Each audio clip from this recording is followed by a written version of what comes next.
Nigerian youths on Tuesday took their protest over the conduct of the 2023 presidential election to the headquarters of ECOWAS in Abuja. The youths, who are not pleased with the outcome of the February 25 presidential poll, stormed the head office of ECOWAS to demand the cancellation of the election.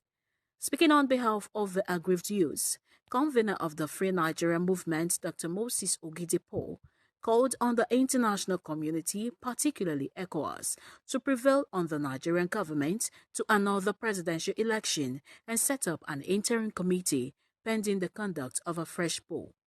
Professor Yakub Mahmood has raised the bar in impunity that will cost our country many years of electoral excellence to correct.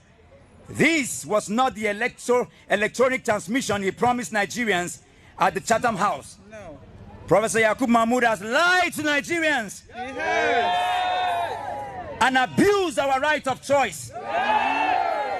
We hereby, before ECOWAS, pass a vote of no confidence and call for his immediate sack and prosecution.